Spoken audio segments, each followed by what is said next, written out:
So, picture this. One day you're scrolling on Pinterest, as you do, looking for something of sustenance to fuel your creative endeavors. All of a sudden, you come across a fan-made Dandy's World poster. You're thinking, wow, this is so cool, I want to make this. So you do exactly that. And when you're done, something just doesn't click right.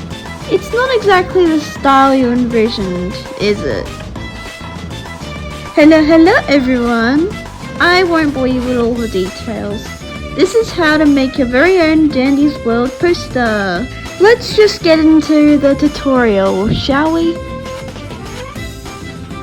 Before we begin doing anything at all, you'll want to decide what type of poster you want to make.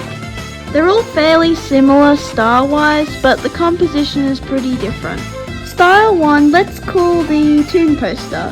This includes examples like Dream Big with Astro and Discover Fun with Shelly. Our second style 2, let's call classroom posters. They're seen mostly in recent maps, and examples are Scrap's Craft Class and Sprout's Picnic Spot.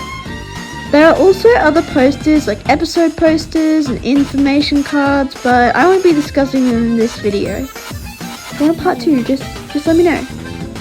Anyways, the first and most important thing is to decide what character to draw and what the poster will be about. In the example on screen, I'm using a fan OC, Robin the Acorn. She's a Girl Scout leader, so naturally her poster will be about joining a scout club. You can get really creative and do anything with this, to be honest. If you're doing a character poster, think about the environment they relate to. As you see here, Dandy and Pebble are in a garden because they're both objects that relate to nature. And here, Astro's in the clouds of the starry night sky since he's based off the moon. Just to have your idea on paper and also for guidelines, I do 2 sketches to figure out how I want the final poster to look. The first one is to get a feel for what you want to make, kind of like a thumbnail sketch, and the second is for refining it to be ready for the line art. Sketching is pretty self-explanatory, but I'll put the sketches I did for the drawing on the screen. Now that you have a pretty good rough sketch, it's time for line art. The general consensus of this is that the characters and grounding floor are boldly outlined, and the background objects like mountains, clouds, or trees aren't outlined at all. This is especially apparent in Quell's new style, so if you really want it to look like a real poster, make sure you don't skip the bold lines. You don't want your character to blend in with the background like here, as they should be the front and foremost subject. This also applies to the title. The hardest part by far is creating a text, since it doesn't use any particular font, it's literally just handwriting. My best advice is to analyze how it looks in the posters and try your best to recreate it. But I do have some tips to help you out. First method, write it out in a bold pen, then use an outline tool. Second method, freehand it, which I recommend for traditional art. And third, use a custom pen with a built-in outline. Line art takes a lot of practice to get right, so don't be thrown off if it takes forever or doesn't look great the first time. Oh my god, it's finally time for the best part!